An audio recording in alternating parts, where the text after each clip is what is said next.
So Nicole's like, hey, I found this lady who's apparently dating the ghost of Jeff Dahmer. Do you want to talk to her? Fuck yes. Right? Have you ever had, while doing remote viewing, a horrifying experience? I was seeing very intense, like how everybody I know and love is going to die. If you take a rock from the cave, you are plagued with bad luck. Like people have died. That being said, Uh-oh. I'm reaching into my bag and I'm pulling out a rock. Oh my goodness. We're fucked.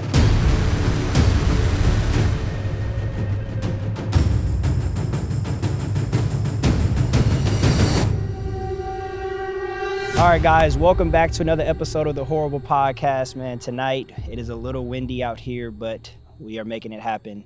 Tonight, I'm here with two guests, actually, a man and a woman, some people that investigate the paranormal, but I'm going to allow them to introduce themselves first. Hello, I am Nicole. And I'm Damian. Tell us a little bit about where you guys are from and what you do. Yeah, we'll gloss over the where I'm from. I'm from Florida. Can confirm all of the Florida man stories. We are insane. Where are you from? Yeah, kind of everywhere. I mean, I was born in Texas, so I guess that makes me from Texas, but I've sort of lived everywhere, moved all around. That's why I don't have an accent. So, yeah, kind of from everywhere. What do? We're kind of professional weirdos in a way. Yes. We travel around. We have a mobile haunted roadshow, a museum of haunted items. We research paranormal. We summon UFOs. We do all kinds of weird and wonderful things. We're the weird people on the block that everybody's like, don't go to that house. That's right. So hold on. See, I didn't even know that. You summon UFOs? Correct.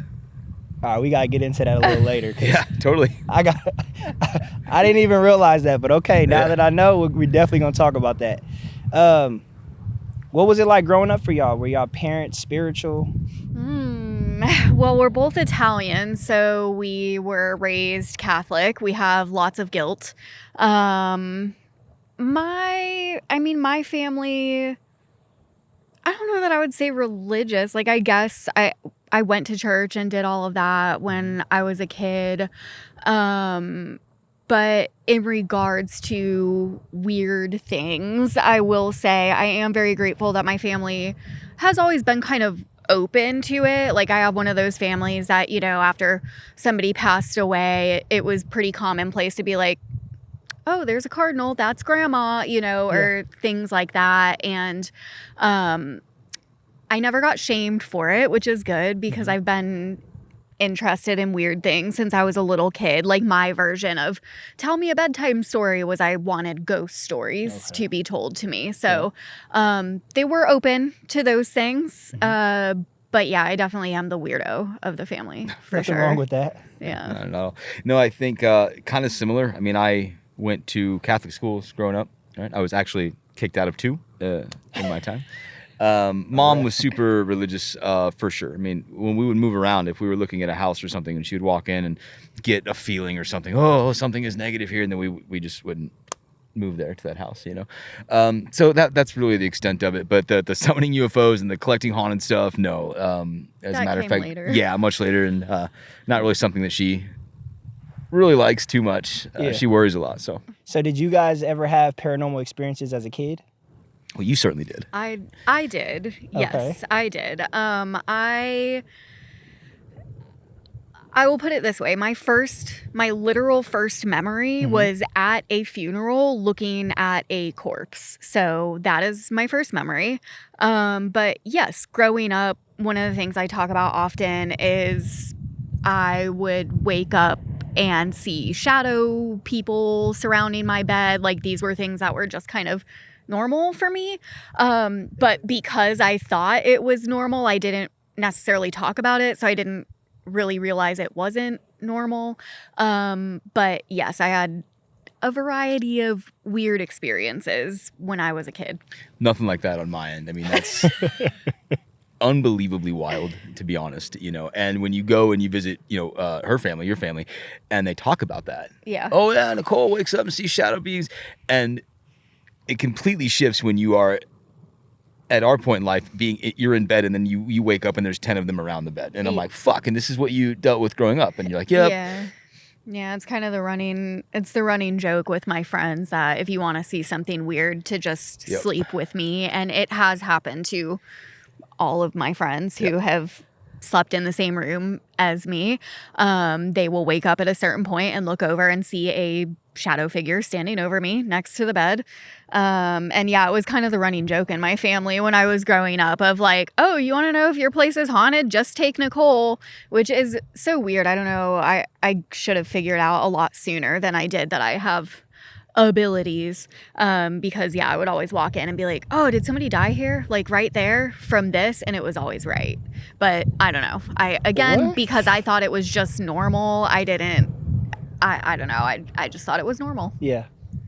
So you can say that that's true? It's happened to you, where you've woken up and you've seen these shadow figures? So the amount of things that collectively together we've seen just because of the stuff that we do is wild. But yes, I mean, there have now been 2 or 3 times where when I say 10 of them around the bed, I mean 10 of them, to the point where the last time it happened, these fuckers were getting on the bed. Yeah, he literally woke up to me like leaning over him, and I'm going to check. I'm going like this, and he's like, what are you doing? I'm like, I'm trying to see if I can feel them. They're getting on the bed. So that was interesting because me being me, I don't want to waste an opportunity. So there are these 10 to 15 things, right? Like surrounding the bed, literally seemingly getting on the bed.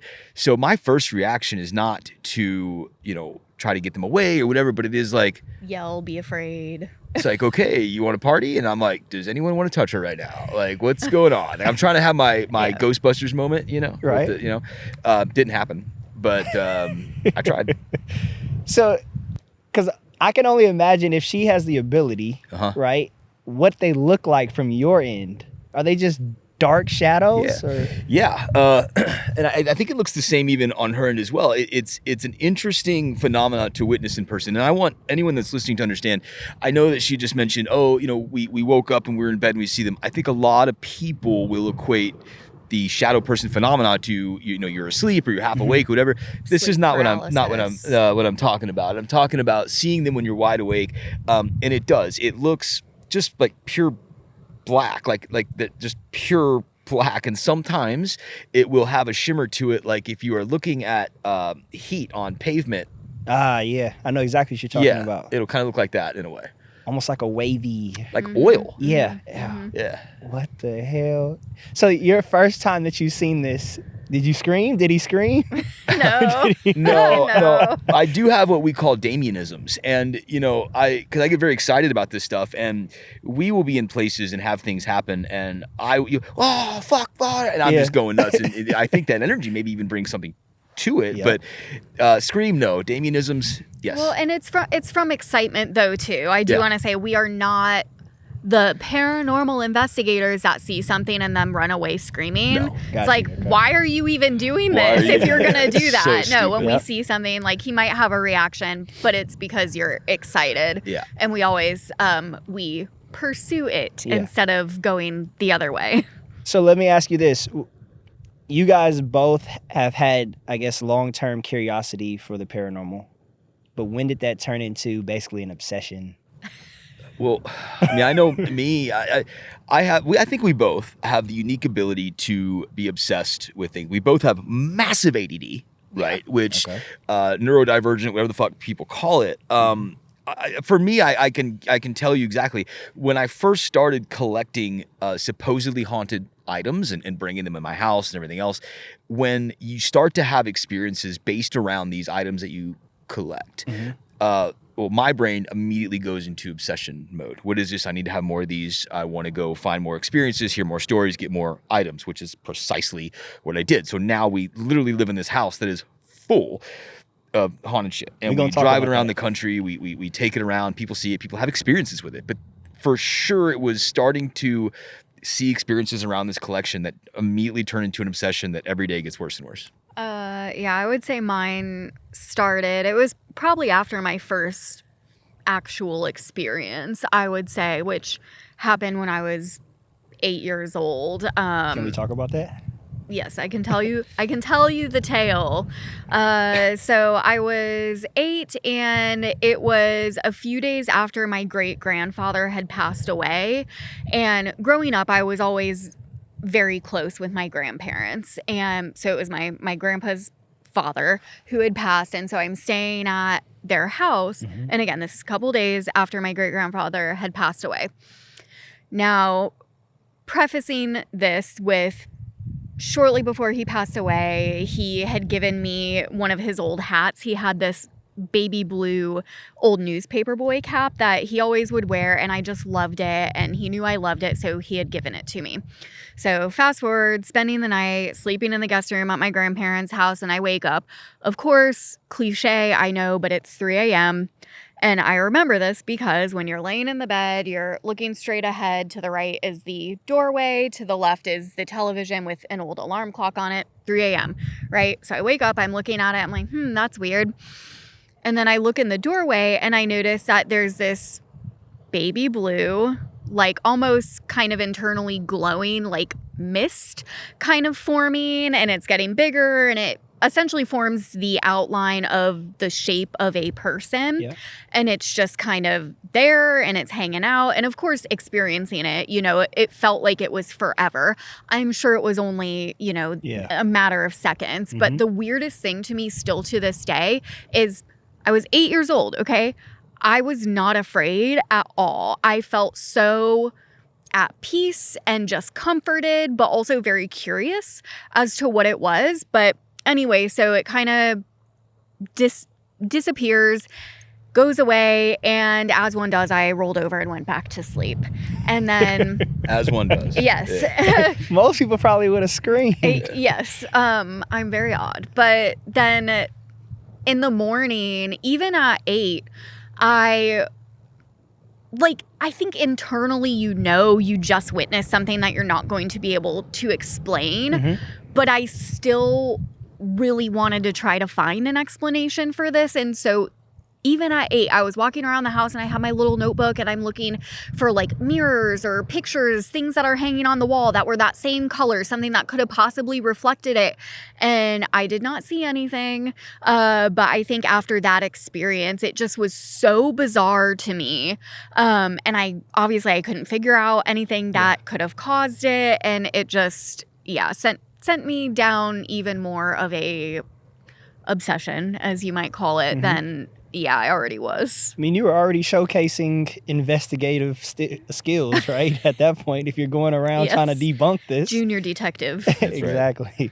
When did you guys meet? At what point? I had the museum. You tell that tale. Yeah. I had a podcast, she had a podcast. No. So, I had the museum, and at the time it was housed at a wonderful place that is no longer there, called the Glass Coffin. It was right off the 35 here in downtown Austin. And I had the museum there, and I obviously had the podcast. So I'm not sure if we can promote our shit on yours, but we do a podcast as well. Parapeculiar, go like and subscribe, whatever. But so I had the museum. Hold on, let's go back. Tell them again, because I want them to listen and tune in to your stuff. Parapeculiar, it's the Haunted Roadshow, the mobile museum of haunted shit. We will bring our stuff and haunt your event if you want. And we have a podcast. It's called Parapeculiar, and it's theory, it's wild stuff, it's us talking about the stuff that we do in our life. Go check it out. But I had the museum down there, and I was doing the podcast. She had a podcast at the same time called The Real Ghosts Of. So a good friend of ours, a mutual friend called Joey, wonderful man. He was the owner of the Glass Coffin. Kind of facilitated this. We were going to do an event with the items. He wanted to bring a medium in. I was a big asshole when it comes to, I still am, when it comes to mediums in general and people that make that claim. Yeah. And I will put them through the ringer big time. And to the point where I would have specific items in my museum that were completely fake that I would specifically have for these people that would come in, and I would try to get them to tell me something about them. Real test. And I would bust them, right? So met her, and he's like, oh, here's this medium. You guys meet, and I'll never forget this. I'm like, hey, I'm Damian. Come back and check out my collection of haunted shit. And we're walking back there, and you just stopped, didn't you? Like, you couldn't even go in the door. You're like, it's like a brick wall. I can't walk in, or something like this. And already I'm like, okay, dude, that's, So, but, she did not go to the items that I had strategically placed that I thought that she might. She went to the real ones and was telling me things that I knew about them that others didn't. So that was interesting, and I think... Well, I think you even handed me one of the ones Yeah. that is a plant, basically, and I was like, yeah, I don't feel anything. Yeah. And I think from then, I don't know that we've been pretty inseparable with that after that. So Yeah. yeah. Okay. So at this point, you guys knew each other, had some level of understanding of paranormal, Oh yeah. right? Was there ever a time where one person believed something and the other didn't? All the time. Yeah. It still happens? All the constantly. time. Yeah. It's funny because I will take us off the rails in a lot of ways, and for as wild as we can be and as wild as the stories that we tell, you seem to even still to this day be the more grounded one. I mean, I will Yeah. go off on there's beings on the moon, all kinds of things, and she'll bring me back in, Yeah. right? But yes, together we're a sort of powerhouse of insanity. Okay. So I know you guys don't just believe it's as simple as this, as far as communicating with the dead or the paranormal. It's something much stranger. Oh yeah. Can you guys talk about that? Yes, we can. Yeah. I mean, Tell us about, I guess, your theory. well, I mean, there's so many. I mean, we talked earlier, right, about summoning UFOs. Right.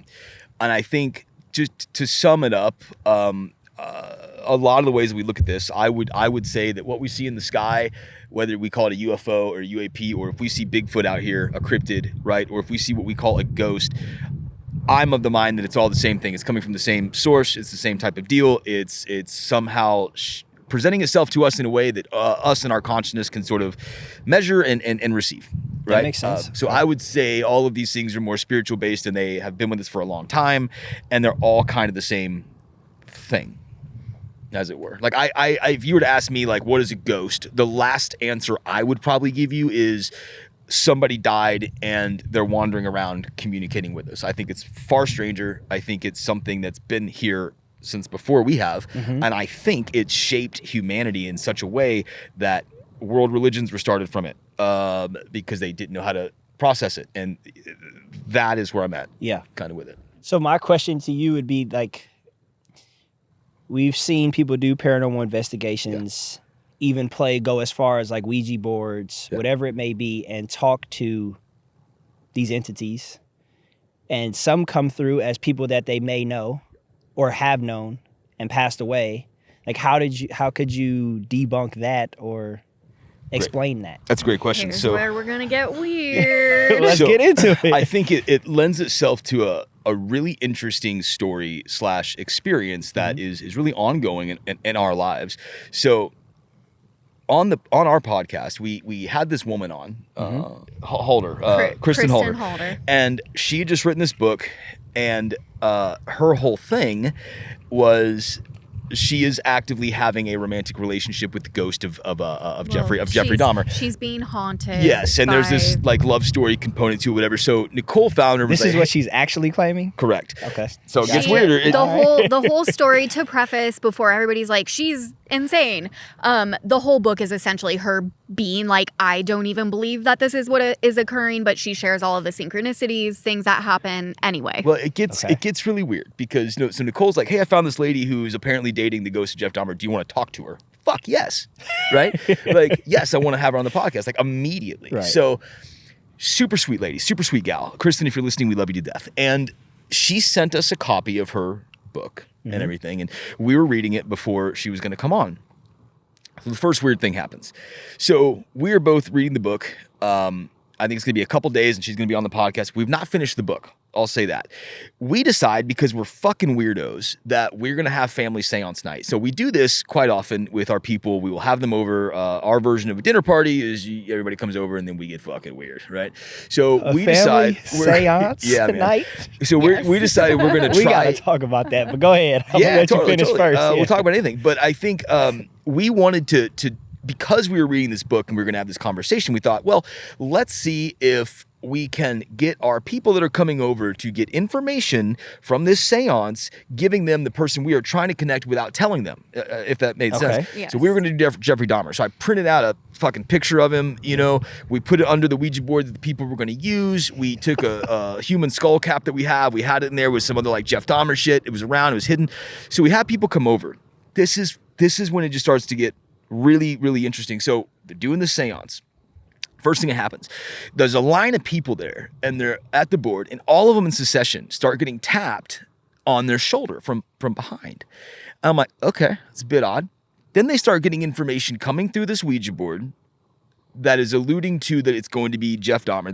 They're very clearly getting that information, okay? And look, for anyone listening, I'll just say this now. I know exactly how Ouija boards work. It's the ideomotor response. I get it. The question is not how does it work? The question is why do people get these relevant answers when they don't know them, right? So that's far more interesting than, it's the ideomotor response. I can talk about that for days. But it's strange because so they got the name. Jeffrey Dahmer, like, holy fuck, But where it gets really weird is like the next day, we're finishing up this lady's book.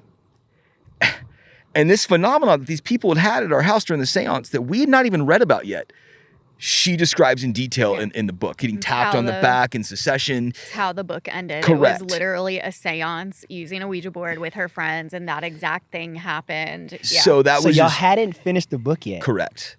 And that is what occurred. Yes. Yeah. Don't wait. It gets weirder. Okay. Oh, it gets wilder, bro. All right. So we're like, okay, cool. All right. So we have the conversation with this lady. Wonderful conversation. And well, I say it's her story to tell, but yes, she was in love with and actively having a relationship with, this entity referring to itself as Jeff Dahmer. Okay. We have the conversation. She sends us an email afterwards. Thank you so much. Yada, yada, yada. By the way, Jeff says he really likes you too. And he wants to see more of y'all. Okay. So shit starts happening around the house. That is clearly something that is presenting itself as fucking Jeff Dahmer. Okay. Now I'm talking, so one of the things that he was really into, two of his favorite movies, The Exorcist 3, highly underrated film, by the way, and The Empire Strikes Back. Okay. So all of a sudden after this conversation, those two fucking movies are being recommended to us constantly on our streaming services. When's the last fucking time The Exorcist 3 was recommended to anybody on a streaming service? Okay. And it's being recommended to us. Our electronics are flickering. We have this great video where we're talking to our Patreon people. And I refer to her as Mrs. Dahmer for whatever reason. I do that, and the lights just start just flickering. Really kind of crazy stuff. So this thing was around, and it kind of stuck with us. And it would come through our sessions, whether it was like through our radio sessions. We could talk about that stuff later. Yep. And identifying itself as Jeff and fixing electronics. Like there were times where He fixed our dishwasher. Yes. And the TV. And it was, when I say fixed, I mean literally like something happened with the TV, it glitched, froze, whatever. And I was like, Jeff. Fixed. And immediately just starts working. Okay. Like Jeff, a shit handyman? that you see in movies. Yes, exactly. So I was like, listen, if he's going to fix our shit, Jeff can stay as long as he wants. Jeff. Yeah. And when she does the quotations, because we know and understand that whatever this is, we're getting there. Well, whatever this is not Jeff, like the Jeff Dahmer, but it's something. And it's something that knows to present itself as what you are giving attention to. Okay, got you. Yeah. Yep. And I firmly believe, I hope that answers your question, is a long-winded way of saying it's not debunking that people talk to what they perceive as their dead relative or someone else's, but we have to look at other things too, meaning the amount of, let's say, historic haunted locations out there that have a false history, yet people are seeing ghosts or apparitions or entities of these people that, when you do digging, never really existed. So the history was completely false, but people go in there with this story and this belief, and now they're seeing these apparitions and this phenomena is generating itself. So not to say that the phenomena itself is not happening, but what I believe is happening is whatever the phenomena is engaging with us in a way that is through our consciousness and it's almost mind reading, and it knows what's in there. And it knows how to... It's accessing information. It's accessing data. Whether that is information from us, or if you want to, get extra weird, like collective consciousness or some sort of like simulation theory type deal, all of that. It's like whatever you want to call it, but there is a store of information inside of us, collectively, all of these places that something is able to pull information from. So it's kind of like the Ouija board thing that you were talking about. We both have personally experienced this multiple times, where people who have no idea about any of the correct answers, they're getting the correct information coming through when they would have no way to know about it. So it's like, how are we as humans able to access this information and receive this information and be able to deliver this accurate information exactly like a medium might do in a reading or whatever? I think it's the same thing with entities, whatever it might be. That's right. And you know, the Jeff story, it does continue because ever since then, you're right, these bugs just killed themselves. So they just went right in that fucking fire. Big moth right in the fire. Maybe Sacrifice. we can, you know, talk to his ghost. But the he's burning. He's burning. You hear him? Jesus fucking Christ. Anyways, yeah, but then we started having other entities that would present itself as whatever it was, the flavor of the week that we were engaged with. And that really got our bacon kind of cooking, right? Like we're like understanding more, like, okay, this is something much different, much weirder, that's how it's communicating. Right.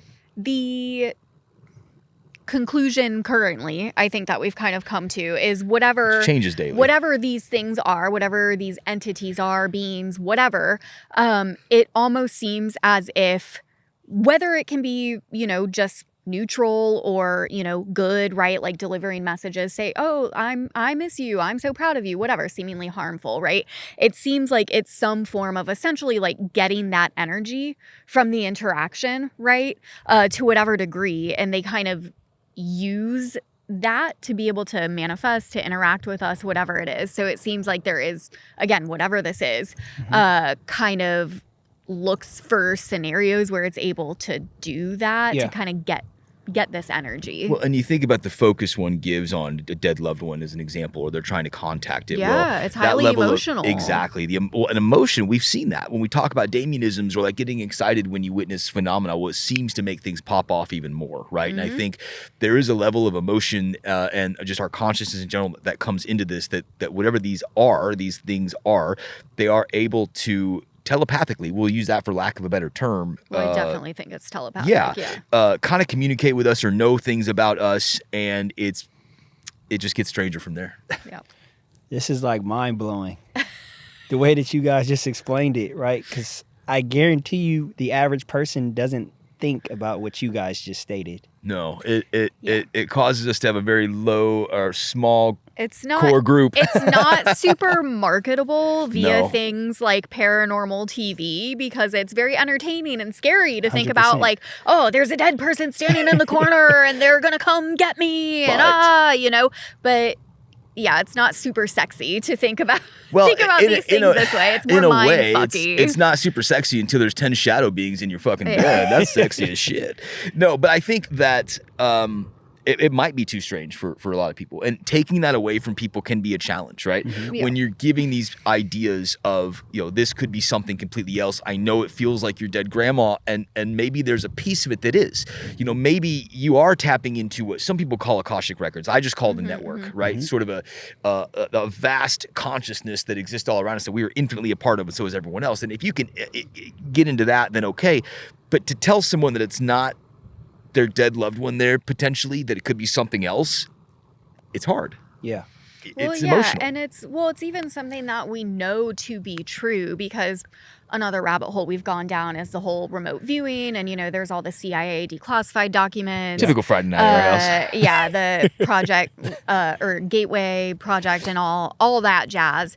But it's interesting because when you start reading into things too, they even talk about how, you know, with selecting people to do this type of work and these types of experiments, you're getting into blurring of lines between even things like time, right? And we know that very, very smart people, like, say, Albert Einstein, even was saying how, you know, past, present, future, it's all existing at the same time. And so, you know, I don't know, maybe there's some like time slippy stuff going on in all of this, right? But in the remote viewing stuff, they even talk about how one of the hardest things was actually finding people who were able to handle doing these types of experiments, because it challenges so much of what, you know, the average person believes and what we kind of hear going through life.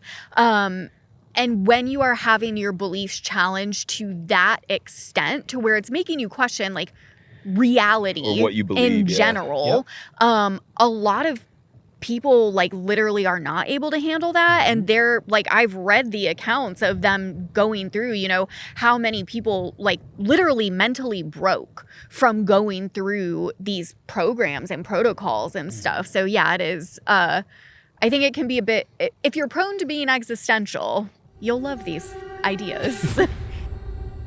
All right, guys, all right, y'all, before we go any further, I just want to let y'all know a little bit about one of our sponsors. If you're not familiar with Yumwoof, they make air-dried dog food. They have a product line called Perfect Superfood, which is designed to give dogs raw diet benefits without the risk. You guys eat whatever you want. A lot of us go on diets, we get to pick and choose what we eat, but does your dog have the same options? Unless you got a dog out there that's hunting its own food, the dog really doesn't have a choice.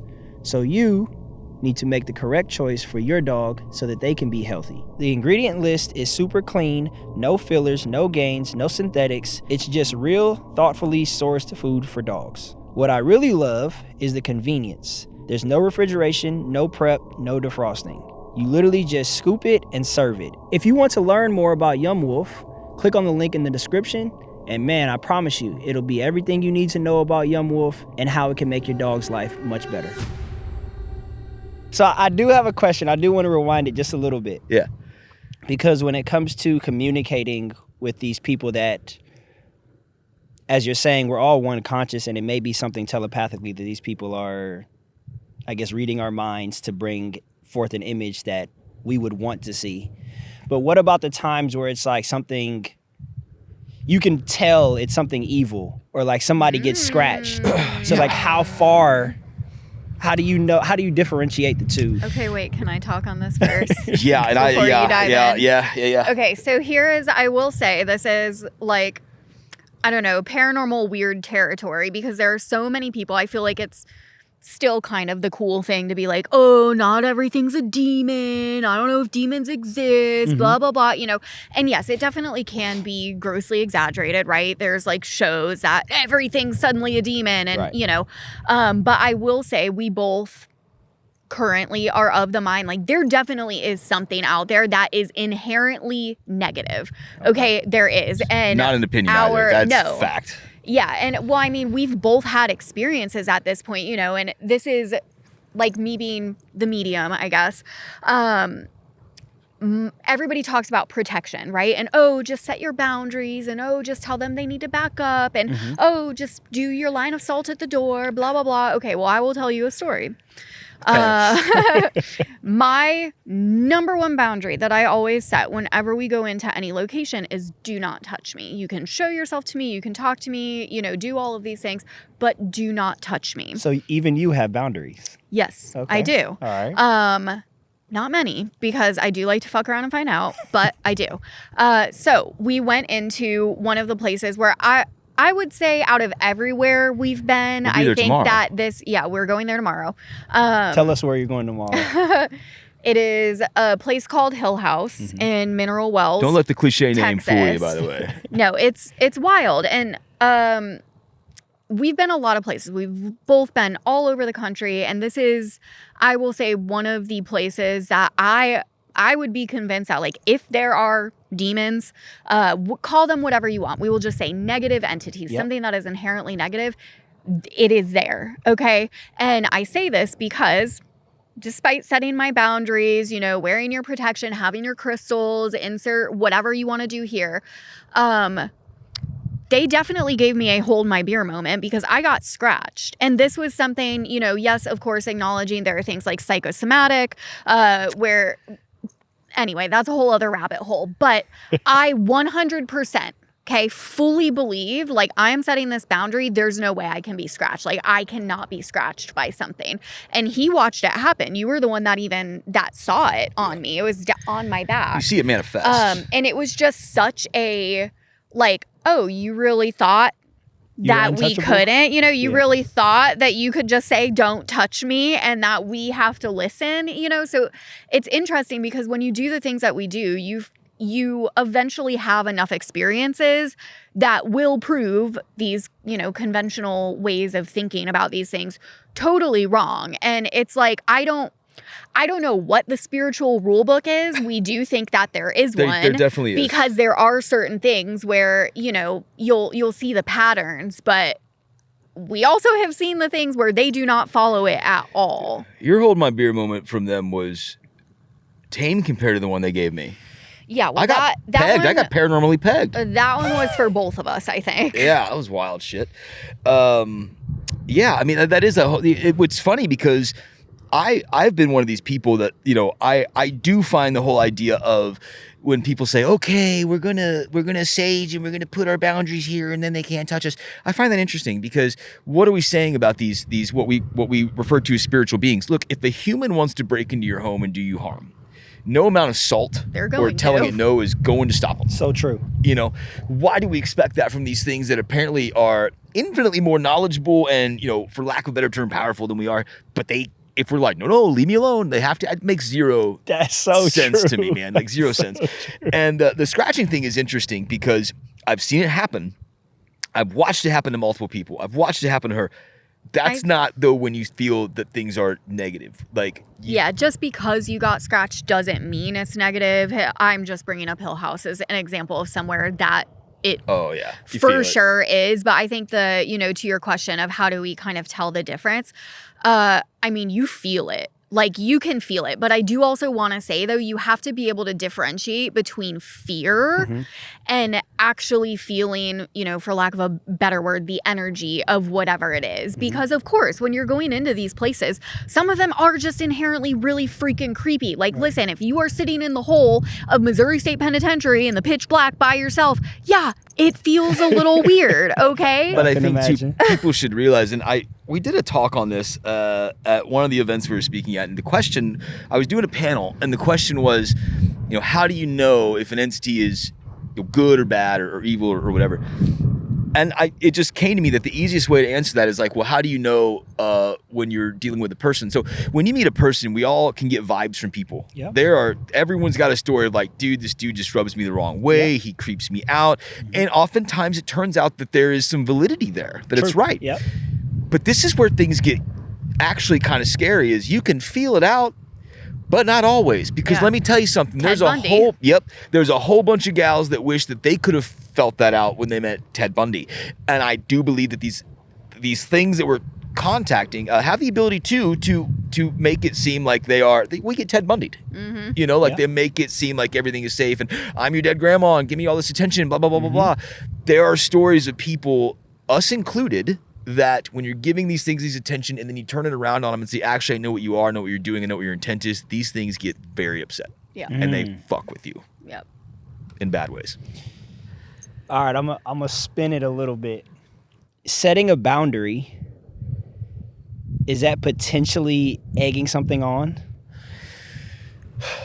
Because if she didn't want to be touched and that was her one boundary, and something's like, I can push this.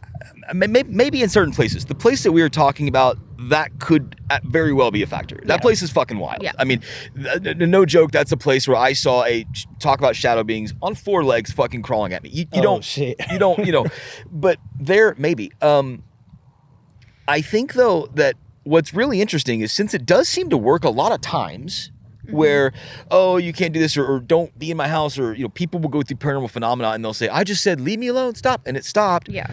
That to me shows how much of this is also probably coming from us in a lot of ways that we don't fully understand. Yeah, psychokinetic manifestations. I mean, it sounds like a real person, though, because if you say I have a boundary, if I told you, hey, don't touch me, you probably wouldn't touch me. Correct. As a man, right? Like, you wouldn't touch me.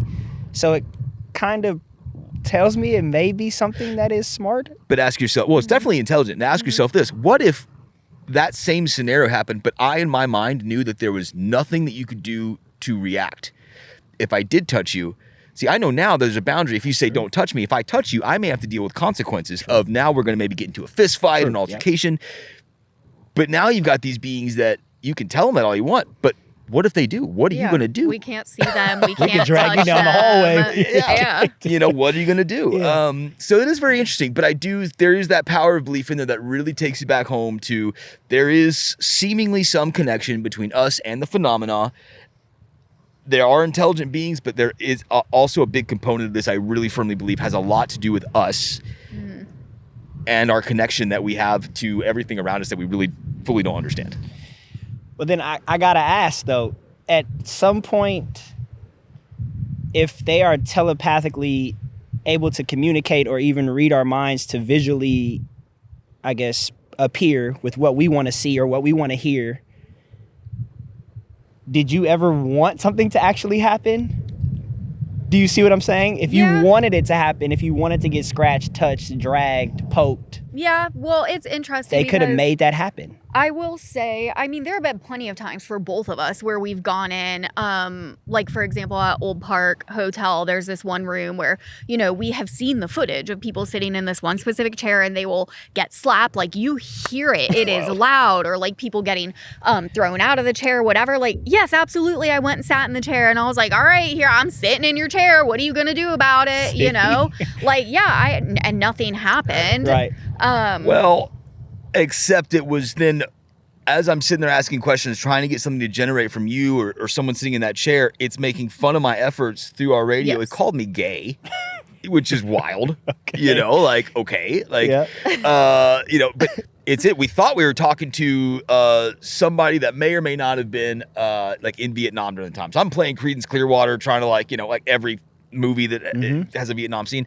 And we're literally saying this, and it did sound like someone that would have lived in that time period. Like, this, he's homosexual. Yeah. Was like, he's a homosexual, right? Yeah. You know what I mean? So, like, right through our radio, he's a homosexual. Well, yeah, what? it's Like, it's almost like, intelligent replies. yeah. So it's almost like the phenomena is going to present itself and do things when it wants to. Yes. There is no amount of we can focus and try, but if it doesn't want to, it ain't. Yeah, happening. it's not going to. And well, to what you were asking too about, like, the telepathic communication, I mean, we've tested that quite a lot as well. So with a lot of the work that we do centers around ITC work, so using, like, various radios, televisions, whatever. Can you explain to the people that may not know what ITC is? Yes, Please, instrumental transcommunication. Basically, crazy people talking to radios and hearing voices in the static. Essentially. It's more than that. It's more than that. Yes. It's more than that.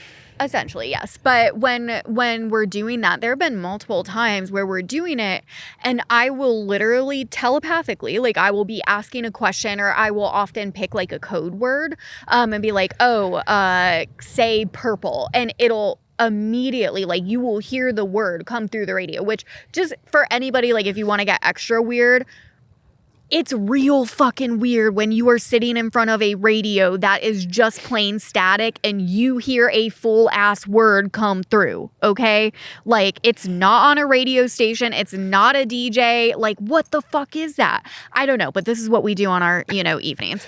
But yes, so telepathic communication, I feel like at this point, based on the experiences that we've had, like, I feel confident that is how a lot of this works, you know? Well, it was the other night. It was interesting. We were trying some experiments, and we wanted to get Nicole to remote view wherever these beings are from. Okay, so we have this device that I've put together called the BRV device, and it's a means of communication. So there's a few of us up there, and we're running the device, and it's doing its thing. Nicole sits down, and we're attempting to get her to remote view wherever these beings are from. So we're saying to them, hey, go into Nicole's mind, let her get a vision of where it is that you are from, so we can try to understand you better.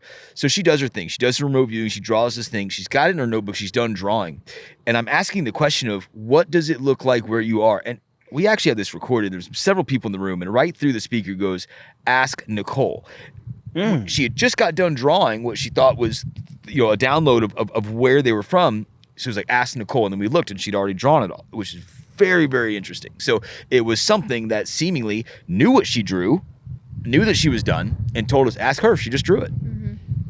Kind of wild. Okay, hold on. Nicole, explain to me how you're doing this, because I need to know. Okay, so when we say remote viewing, I usually do wait until the vibe feels right, if you will. You know, we have a connection going, things are coming through. I'm like, okay, it feels like we have a connection. I kind of call it like following the thread, if that makes sense. So I'll lay down, get comfortable, go into, you know, I close my eyes personally, go into a meditative state, if you will. But yeah, then I just kind of follow the thread and see what comes into my brain, and I draw it. I will say, though, we typically, with remote viewing specifically, there is a very specific target or intent. So in that example, it was, okay, I'm trying to see where these beings, entities, whatever it is that we're communicating with right now, I'm trying to get a visual of like where they are at, so that way I can draw it. Have you ever had, I guess while doing remote viewing, had a horrifying experience? Well, I see a lot of death weird lights. shit on a regular basis. Yeah, I guess, yeah. There is actually an episode of Parapeculiar where I am literally ugly crying for, probably a good 10 minutes, because we have this machine. It's a mind machine, and essentially what it is it has these goggles that have flashing lights that were researched and designed very intentionally to get you into altered states of consciousness. And then it has music tracks that go with it, again, Binaural designed beats very and shit. intentionally, to get you into different altered states. But there is one track specifically, it's called Requiem, and it was designed using what's known as a death flash from cells as they are dying. And I will say the music that they put with it is very intentionally scary, to be honest. But the first time I did it, I didn't necessarily like fully realize what. Well, it's supposed to mimic a near-death experience. Yes, it mimics a near-death experience, and I was very excited because I was like, These goggles? Yes. This certain setting on this using machine, it's a mind the death trainment machine, flash. you know.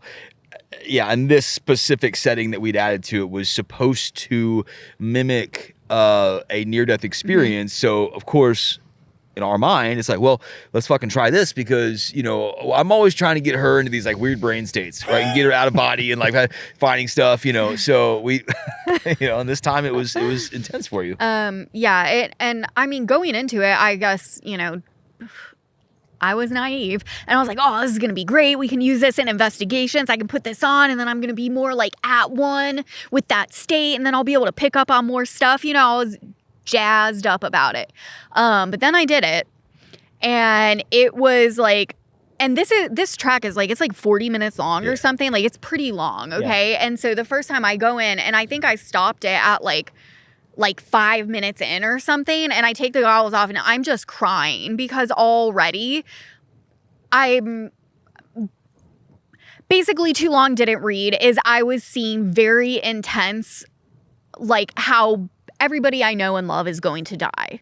Which I will say, one thing with my abilities is like, I can tell when people are going to die if they are close to death, and I've only ever been wrong once. So that is one of my, I guess, abilities that like I trust. Like, I have the receipts. I know at this point that like when I get it, it's probably going to happen. And so that was, it was hard. And because then being in that position, like, of course, you know, you want to share it, but then the other part of me is like, well, I don't want to put this on anybody else too, you know? So I kind of had to hold that information. And I mean, thankfully at this point now I've kind of forgotten a vast majority of it, but it's like going through that and, you know, seeing all of the people that I love, like all of my family, all of my friends, and seeing how they're going to die and when it's going to happen, and you're feeling the emotions. It was, I was ugly crying. And you literally seen it all? Yeah. It was wild to see. I mean, I look and you know, you don't get a lot of reactions from Nicole. Yeah, that's kind of the joke, is like when I actually have a reaction, it's like, you know, there's maybe like 3 on camera of me actually having a reaction. And it was wild. She's like breaking down. I take the machine off. I'm like, what's going on? And she explains that to me. I'm like, okay. But me being me, I'm like, you want to keep going? Or, you know what I mean? Like, it's. I did go back under and I finished the whole thing. So that's how I saw so much, because I did finish the whole track. But yeah, it was rough. Hold on, because to see everybody that you are close to pass away, could you see how they died and when they died? It was like very detailed. Like, I knew exactly like at what age it was happening. I knew how it was happening, and like when I was seeing it, it was like their point of view, essentially. It was like I was in their body experiencing what they were experiencing, which is, I will say, that is one of the things with like abilities, whatever you want to call it, that I hate the most, is when you are feeling what they're feeling. And that's what it was. So it was very intense. It was not just like seeing it or just knowing when it's going to happen. Like, I was fully experiencing what they were experiencing. So, and maybe this is going overboard, but I'm going to ask anyways, and you don't have to answer. But was there any experiences where it was just like, I can't believe that that's how it's going to happen? No. People may be watching this too, so I don't want to give away how somebody's going to die. No, I mean, all of them were, you know, obviously at this point, I know all of them.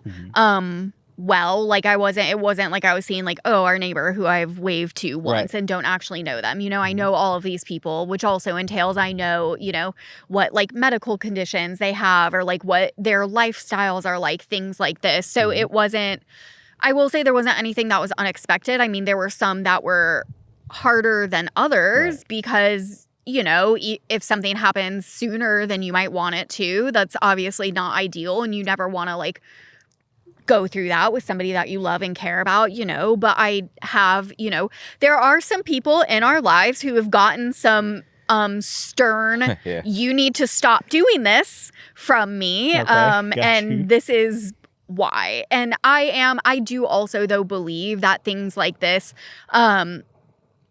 you can, I think it can be seen as an opportunity because then there are some things that we still have the power to be able to change, right? Or to reverse certain situations, things like this, right? Versus just like, okay, if you continue as normal, like this is what's going to happen, whether you like it or not. You know, believe me, don't believe me, but I believe me, so. I got to ask you, Damian, when you going to put on the goggles? That's the thing. I think... for people who are listening, like this is he did. I do, yeah, all the time. We do these. This is like a nightly thing, sort of at our house. This is our life, you know. So I think a lot of times you have people that are investigators that will maybe once a month, the weekend warrior. They're like, all right, I got my weekend. I'm going to my haunted location. No, you talking? That's me. I'm guilty. Yeah, we literally though, like we were experimenting in our house probably 4 nights out of the week. Yeah. You know, when I said calling in the UFOs, or we're doing the ITC stuff, and which we're pretty sure is what made the activity in our house just go, you know, skyrocket. I might need to come experiment with y'all one day. Anytime. See what happens. It gets weird. I know that. So Nicole is a medium, but then you had added a different word to it called signal mediumship. Can you explain why? Yes, this is our new bullshit that we're on. I don't know. So we are both very adamant in this idea that I'm a medium or I have abilities. You've even heard Nicole say it when she says the word. She almost doesn't want to say it, but it's for lack of a better term. Everyone that's listening to this, you, me, that guy there, all of us have that. Yeah. We are all mediums. I like to just call it senses, but it's, you know, it's like our senses. We all have these senses. Yeah. It's just a matter of tuning them up. And that's why we call it signal mediumship. It's not even just around mediumship. It is also how we communicate with these things and how we approach looking at the paranormal. We all have the ability to tap into whatever this signal is. If you think about it like a radio or a TV. Okay, so in your living room up there, there's a TV on the wall. Well, all around you and in that room, there is all that information that you would see if you turned on the TV. But you can't see it unless you have that medium to let it come through.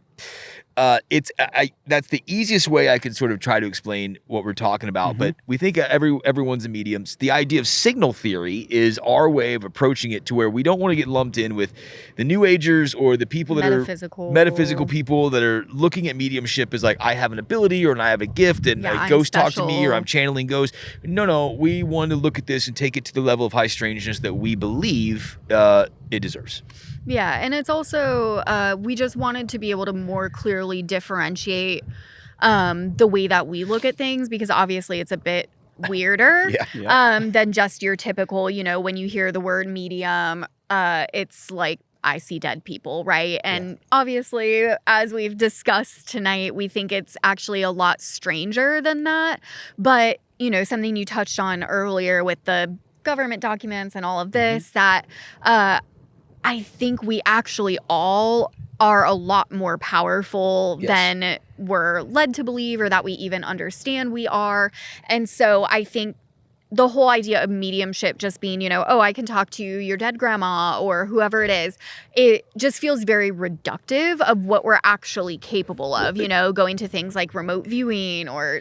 We've always found it interesting, too, when you look at how people in the paranormal community will typically utilize a medium. So the best way to describe it is we've taken something, as humans, we've taken something profound and made it completely trivial. How do we do that? Well, we have this idea that a person can connect to this network of data, of information, whatever, and pull from it, engage with it.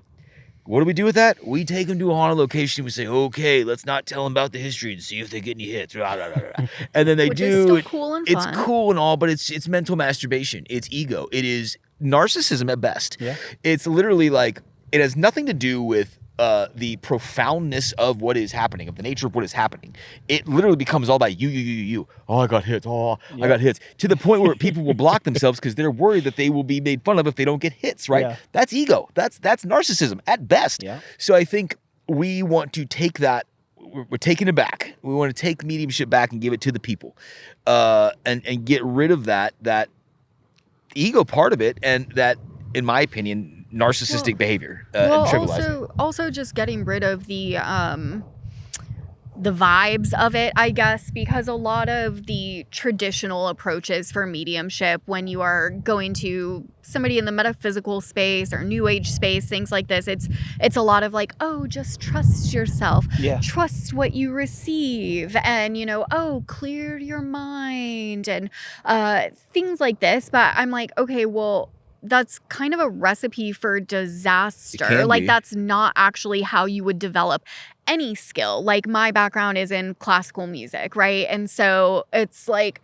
when you are trying to hone that skill or learn a new piece of music or whatever it is, you're going to practice this within a specific framework. You're going to have your practice strategies and techniques, and then you are going to get feedback on it, and then you are going to take what you just did and hone it and adjust it. So we are putting a lot of this into specific frameworks so that way it can also be repeatable as well. And when I say that, it's also within the context of customizing it for that individual person, because like something y'all were talking about earlier is how these things will often, present to us in whatever manner we're best able to receive or based on our understandings, right? So this is also taking into account things like the three of us could be standing here right now and see a fucking ghost pop up right there in the middle of the fire. All three of us would likely experience this differently or see it differently. And that's because all three of us, first of all, our physical bodies are all different, right? So rods and cones in our eyes, like how we're actually perceiving things and seeing things, but also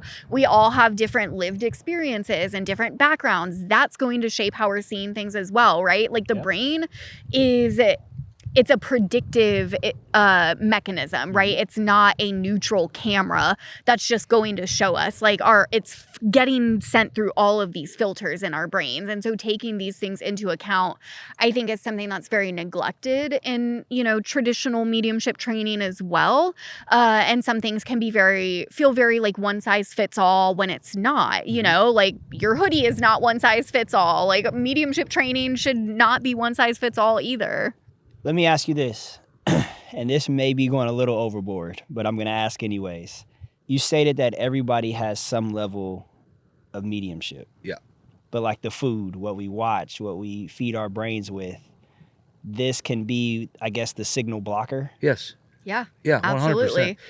Yeah. Mind, body, spirit, baby. You know what I mean? Yeah. Mind, body, spirit. Like if your mind is good, but your body and spirit aren't, there's a misalignment. Yeah. Right. Yeah. 100%. There are people that will tell you that if your nutrition is not right, or your body health, if all of this is not in alignment, that is when negative entities can come through and fuck with you. That is when things can happen that are negative. And I find that very, very interesting because it's just like a fucking car, man. Like, I drive a little sport car, so I put premium gas in the thing, right? Nice, yeah. If I didn't, it might work differently. If you don't take care of your car, if you don't get the oil change, it's going to operate in a negative way until it just shuts down. So true. Right? Yeah. So, yeah, I think it's a big, big part of it. All right.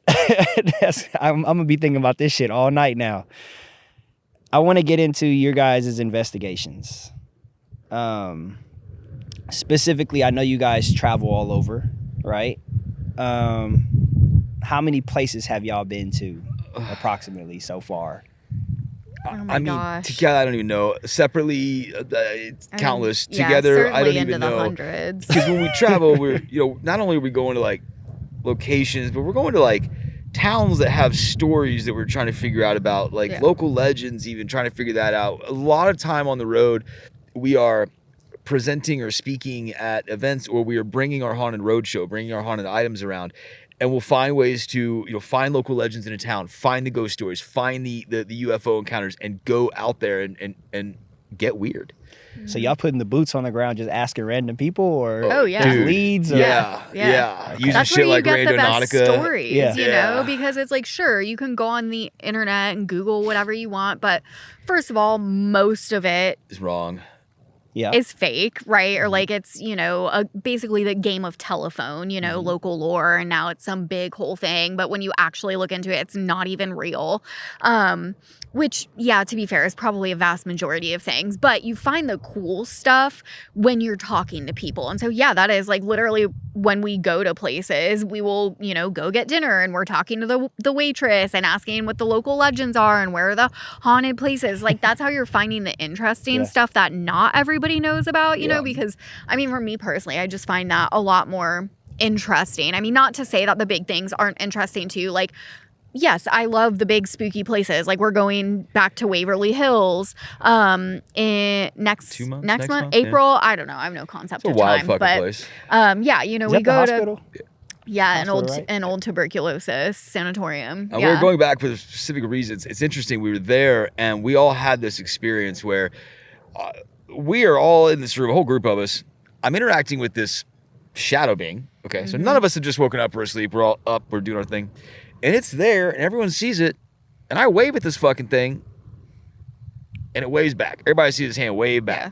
Craziest thing you've seen in real life. So fast forward, we meet a guy who has since become a wonderful dear friend called Ryan. Shout out Ryan, we love you, bruv. And he telling us about an investigation him and his crew had been on years before we went there. Oh, we're in the hallway and there's a shadow figure. We waved and it waved back. Turns out it was the same location, Waverly Hills, the same floor, the same room. Exact same place. Yeah. So we're going back to test this theory of like, can we recreate that? Should put up a middle finger next time and see if it gives you one back. We'll see. He just might. Yeah. I'll try that one. I want to ask you a question. Have you ever put yourself in a room by yourself where it was just you? Yeah. We put her in rooms all the time by ourselves. Yeah, we do that. We do that pretty often. Yeah. Yeah. Well, because we want to experiment with mindset. We want to experiment with putting her in places like that because can that energy, can that excitement, can that fear potentially, can it generate something? Yeah. So yeah, we put her in the most crazy places. Yeah. Without fail. I want people to understand that, and I want to make sure you're doing this willingly, because some people at home are going to be like, they're putting her in rooms. Who is this man? He's putting this woman in these rooms. Let me just assure everyone, if anybody is bossing anybody around here, it is me bossing him around. Yeah, we call her the Paranatrix for a reason. Yes, so, I can very much assure everyone that if anybody's doing anything unwillingly, it's me. Probably him. Yep. Okay. Yep. There you go, guys. We do like consent. So let me ask you this. What is the most unsettling place you had to investigate? Yeah, we're going tomorrow. Yeah. But you ain't been there. Hill House. We've been there. Oh, you've been there? Yeah, we've been there. I think more than most people. Yeah. As a matter of fact, I'll tell you, it became an obsession, an unhealthy one, I think, for me. There was a time when we were going, I don't know, once, twice a month. It got crazy. Oh, y'all been here multiple times. Dude, yeah. We have items from the house that the owners have given us. And I can't say this for sure, but I am almost positive that we are one of, if not the only people that they will just willingly give things from the house to for their collection. For the museum, yeah. Dude, these items have caused attachments that have followed us across country. They have certainly been in our home since we brought these items around. We're getting another item from the house tomorrow. Well, I just also need to say, too, here's your warning, okay? Because... No joke. On all of our podcast episodes that we talk about this Hill House and our experiences there and the attachment that we get, like, we have had to start putting like warning disclaimers at the beginning of all of those episodes. I have an entire folder on my phone saved of I cannot talk. Screenshots of messages from Remember, people we said we don't edit, so keep that in. Yeah.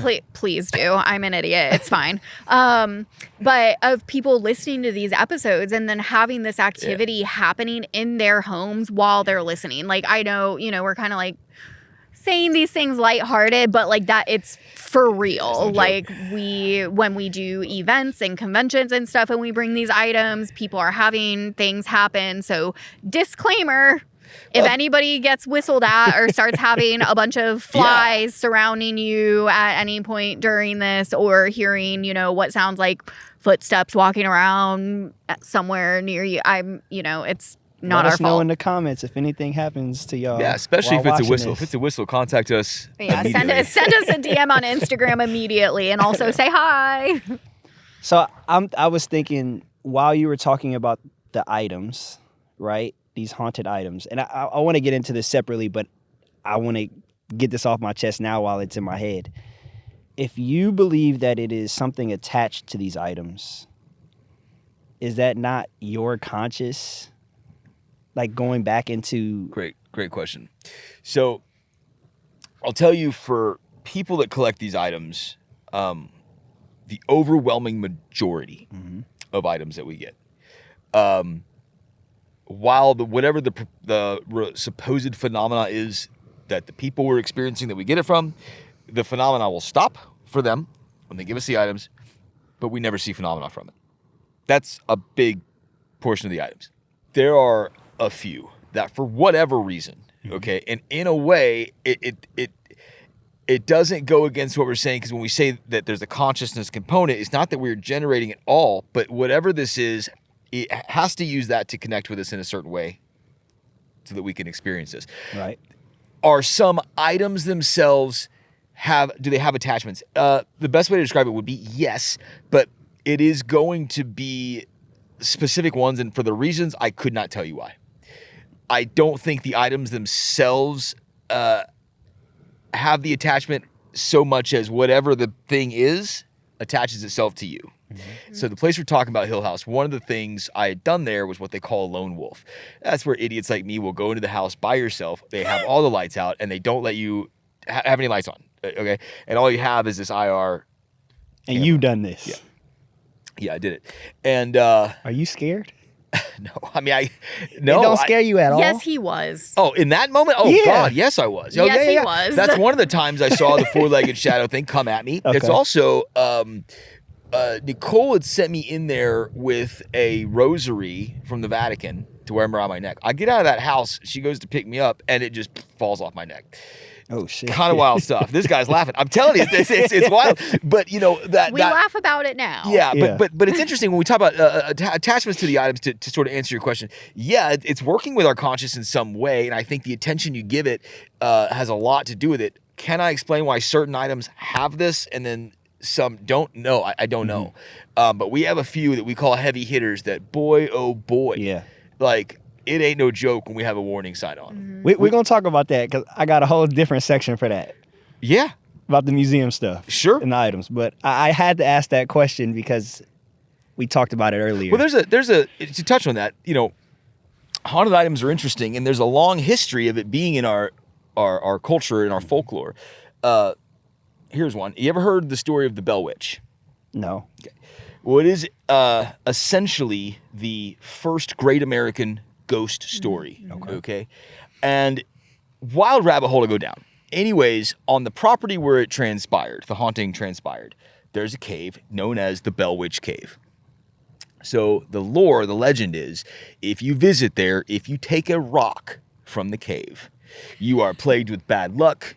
You got bad ghosts that follow you around. It's literally, when you go there, they have an entire binder full of letters from people who have taken rocks, and they send them back. Yeah. And some of them, like, we took pictures when we were there. We read them. We confirmed. Like, you can pull up the death reports and everything. Mm-hmm. Like, people have died. Well, we know people that have taken them and they've had bad luck, and then they've given away, and people they've given away to died. And there's been people that they took rocks and their husband died, then they died. Yeah. Wild stuff. Yeah. Years and years and years. Don't tell me y'all took a rock. Brother, so we show up there. Okay, it's I'm funny. so hold sorry on. for what's about to happen.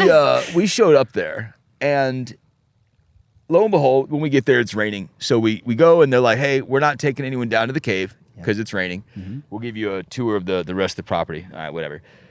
And I pulled a little tour guide guy aside. I'm like, listen, man, I'm Damian. We have this haunted collection. Like, can I just go down to the cave? I don't, well, it's raining. You're not supposed to. I know. Can I just go down to the cave? And he's like, all right, fine. I said, okay, listen, do you mind if I take a rock?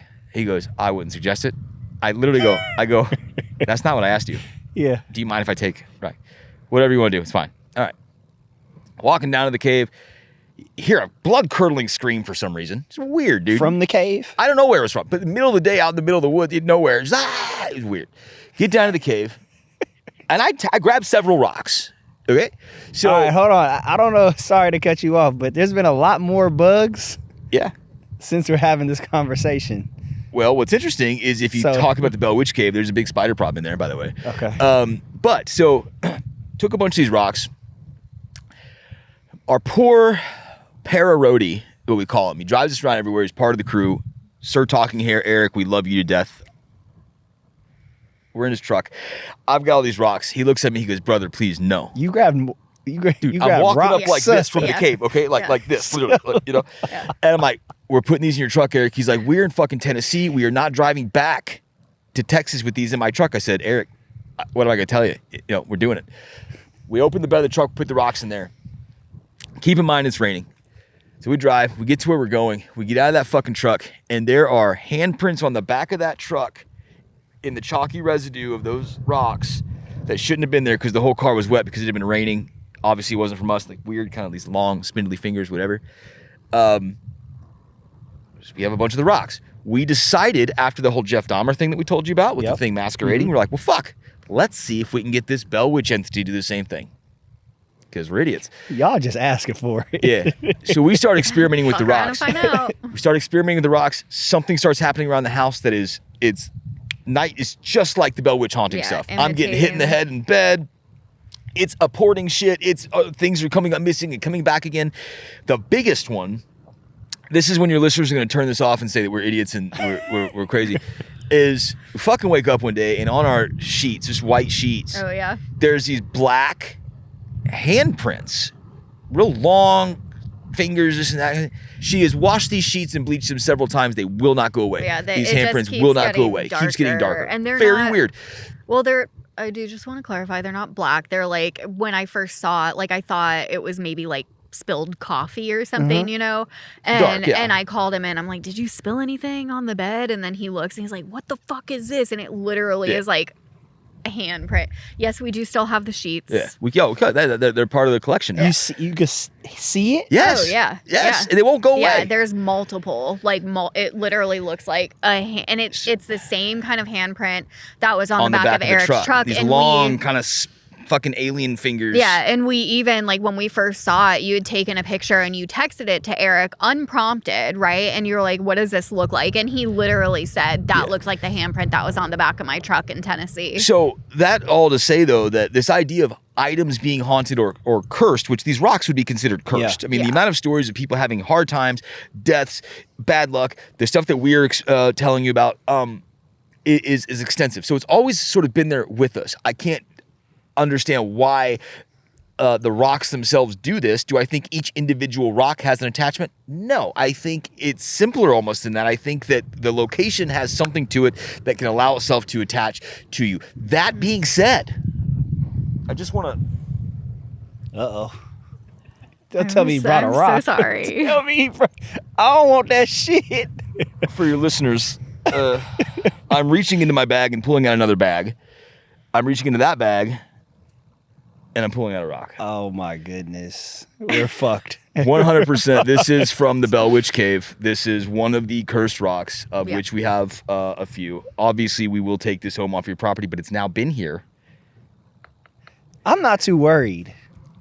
You shouldn't be. I'm not too worried about it. Unless, I mean, we've been all right. Unless after we leave here and you're coming down here, it's dark out, you're shutting everything down, you're shutting this fire down, and out of nowhere, from right over there in the woods, you hear like a, hey, or a little whistle, or a whisper, or you feel like something's watching you. Y'all Let might us hear know. some gunshots when y'all driving off. But yeah, this is one of them. We have a bunch of them. These That's things have one of caused them. interesting activity for sure, and this has been a legend forever. I mean, the amount of people that have had problems with these, Yeah. you know. People Yes. have lost their lives over those things. Yes. Correct. Yeah. Yes. Correct. And it's Here been it is. documented. Yes. Yeah. Oh, yeah. You can literally like look it up. Yeah. That's crazy. Yeah. All right, well, fuck it. Let's get into the let's get into the haunted museum while we're already on this topic. How did this even start? Yeah. Like, where did it start? Where would the idea come from? Yeah, I luckily for me, I wasn't one of these guys that was like, oh, I want to collect haunted items. You know, well, both of us are big antique and oddities collectors, right? I mean, for the longest time, our living room sort of decor table was The sofa table. was an antique embalming table from the 1800s with a corpse stain still on it, Yeah. right? You know, so but we love antiques, we love oddities, we both love estate sales, right? We're collectors of these weird things. For me, it was going to an estate sale and you have this thing, it's called buying a lot, which is just buying a bunch of stuff, you know, at a certain price. Well, one of these things I thought was really cool. It was this like really kind of vintagey doll head. I thought it was cool, thought it was creepy. And lady comes up, oh yeah, that's Barty. It's Barty, what do you mean? Oh, it's a haunted piece, whatever, blah, blah, blah, blah, blah. Okay. They gave it a name? Yeah. Okay. Yeah, Barty is what they called it, Bart, you know? So I said, whatever, I'm fucking taking it, you know? And that was the first time I started having weird phenomena around an item. So to me, it was like, well, that's interesting. Now I want to collect more of these stories, potentially get more of these items. So I went at it from a standpoint of... So you didn't think of getting rid of it. You thought if I fuck need no! more. Like that is, dude, it's almost like when you have that happen, you're like, Yeah. whoa, what is this? I don't think that's the common... We are the weirdos, mister. I think people probably are going to be burning that doll or Probably. throwing it in the trash. But what's interesting is that it happened. I was like, I need to collect more of these stories. So I started just reaching out and getting people who had experiences to just tell me their story. And I wanted to document their stories. Yeah. Well, all these times would come and people would be like, we think it's this item that's causing it. I'll take it off your hands. You know, and they would start giving me shit. And that is how that started. Got you. So let me ask you this, because now you have, I guess, a whole collection, right? And in movies, for example, like The Conjuring, right? What is it, Ed and Lorraine? Yeah. They have this basement, I guess, with all these items, which they consider it to be containment. Yeah. Do you think containment is Well, real? Come on. So what's interesting about that is Their containment is they use oven mitts. Okay. Yeah, I don't know what kind of Like, plywood they're this is using in gonna the help us basement up with the there in demon. fucking Connecticut or whatever, but it's like, if on one hand they're going to claim that these entities or items have the ability to possess a guy or to translocate, okay, then your basement, like I want to talk to your sealant guy. I don't know. You know what I mean? Yeah. I guess in a way we do that as well, but we don't. We keep certain things like in a like a shelving unit. I will say that there's only one grouping of items that we have ever done anything out of everything that we have. Only this one grouping of items that we've ever done anything to try to contain it, if you will, because it was causing some shit at the house. Okay. Bad. Hold on, we're not skipping past that. You got to tell us what the hell was going on. So we have this collection of items. It came from somebody who was practicing Left-hand past Satanism. Yes, and they were doing like Left-hand. full on like demonic summoning rituals, all of this Left-hand stuff. path in the sense of, you know, you hear about Satanists these days, and it's a bunch of like philanthropy, political, whatever the fuck. yeah. And you know, no, there are little sects of people that look at that as a deity in itself, and they're looking at that and they're engaging with that. Yeah, Well, and this- like actively trying to summon demons and things of Correct. this nature. Yeah. So this kid comes in the museum with a box of shit. And he's Yeah. like, dude, I was getting into this. It ruined my life. There's Yeah. shadow people around my house now. I've got bad luck. Everything is going to shit. Yeah. I need to get out of this. Will you take all this? Yeah. Yeah. Yeah, Yeah. it's crazy. So we have it. And yeah, brother, those things really, the house got negative real quick. We put up a Marian altar in our living room. Okay. And the house was fucking pissed. Yeah. Pissed. It's so among other weird things. Yeah. It And just you think it was that box? That's Well- of stuff, specifically Of an stuff, ulcer yes, of cloth. course. yeah, it started happening, I will say, to what I said earlier, fuck around and find out. Yes, I did take out the summoning cloth and hung it up on the wall. No, Okay. I get home. Hung it up on the wall. I am a Dude. Libra. There was a big blank space on the wall. I had just reorganized everything. It was driving me nuts. this is so I interesting. took it out and hung it up. That was literally because if you think about Nicole and her aesthetic and everything else, and everyone I've said that knows her agrees with this, that would have never been a decision that she would make ever. Especially this like demonic cloth with these sigils on it. She wouldn't have put it on the thing, take it out and put it on the wall. So the idea that something when she was home alone told her to do this, in my opinion, Telepathically. correct, was a download from something not great. Because even me and everyone that knows us knows that I will F around and find out, right? I walk in that room, I'm like, Nicole, that has to come down. Because even me, I'm like, no. And I wrap myself in it like this. I'm like, no, this is fine. Yeah, it's wild. So things got real mad. Things in the house, I don't know. Somebody was stomping around, and Millie, one of the cats, was getting like locked in rooms, and like that she hadn't even been in. Okay, so stuff's getting weird. So anyway, and there was also a string of podcast episodes where literally we're recording, and it's an antique like curio cabinet basically. The door keeps opening, and it's like old wood, you push it in and you have to tug it to open it. It does not just open. Multiple episodes where it would just like be opening, stuff like this. Okay, This is on camera? well, audio, we do mostly audio. Yeah. You'll hear it. And you hear us. So we're like, did that just open? But anyway, so yes, we're like, okay, you've had enough of misbehaving. We're putting you in your little area. I put salt around it, black salt around it. What happened to that? Yeah. Weirdest fucking thing. So it's in this old case, okay, the curio cabinet. It's solid. Like there's a solid wood back to it. The 3 sides are glass because it's a display case, right? Mm-hmm. Close it. Like the door's not opening. I go to take down the curtains that are directly behind it because it's in front of a window. We have curtains, whatever. On the curtains, and this is shit that like, it sounds like I'm making it up, okay? I probably wouldn't believe me if I was hearing this, but on the curtain behind the case, okay? Again, solid wood wall on the back. The salt is now in a line along the curtain. Out of the cabinet. Okay, out of the cabinet, on the fucking curtains, line of salt, and in front of the case too. It was almost like something had like opened the door and like brushed all the salt out and closed Just it. enough to where it could get out. Yeah. And so it's like literally all of the salt had just been kind of like pushed out of it. And we're like, what Well, the that altar fuck? cloth got thrown out of it. You were right there. I put it in the thing and phew, goes flying right back out. It's unbelievable. So, yeah. I redid the salt and I shut the door and I gave it a talking to, and I don't know, it's been good since. But But containment, to answer your question, I mean, I'm sorry, I don't we know go if off it's on possible. tangents, but like containment, I don't know, because I think that's a human construct around this, and if it works, I think it has more to do with our belief in it working. All right, so I got to call you out a little bit. Do it. Earlier, we were talking about setting boundaries. Yeah. And if you tell something like no, it's kind of foolish because they can do something to you and you're not able to do something back. Right.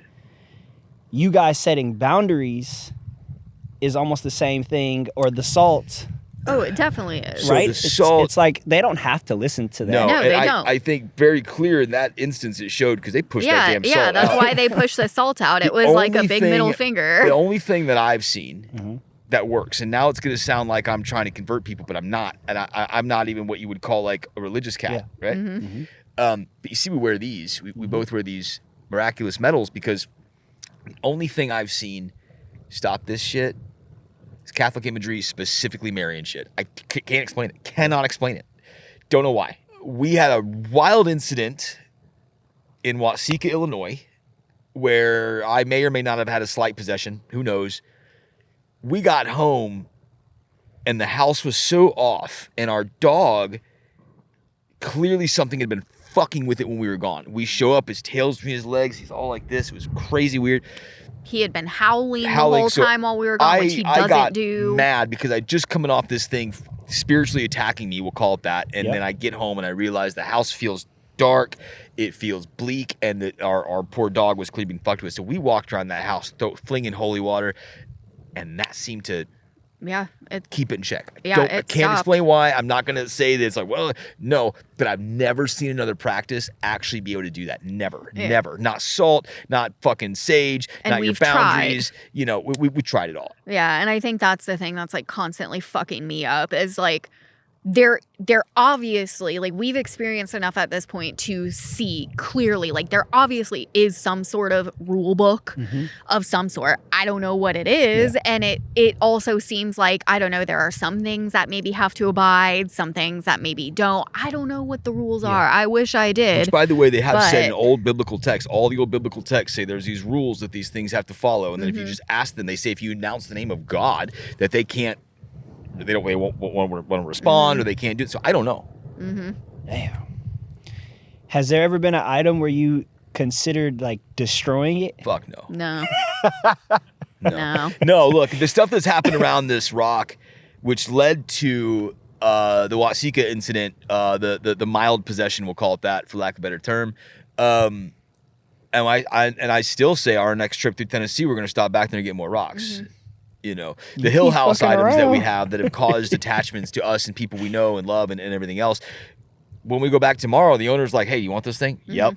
It doesn't matter how crazy it may be. No, I mean, because it's like all in the name of research, essentially. You know, I guess, or obsession. Like, yes, we are stupid, but we are doing the fucking around and finding out. So, we're doing it for you, so you don't have to. So everybody else can sit on their couch and learn the lessons from us. We will fuck up our lives for research. The truth is, whether or not this is good or bad or neutral, we actively want to understand how that works, why it works, what is the mechanism of making it work. Understood. Yeah.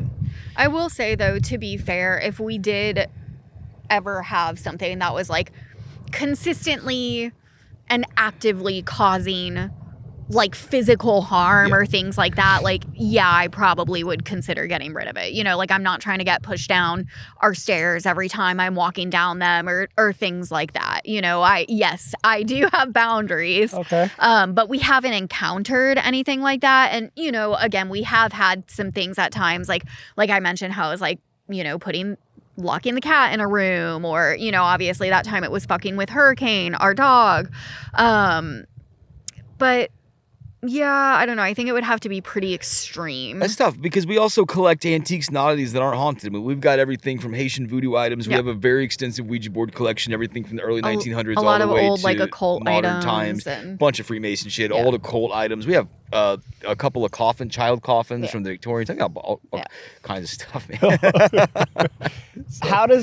So if anybody watching this, they wanted to view this collection, how is that possible? Yeah. Come see us on the Haunted Roadshow.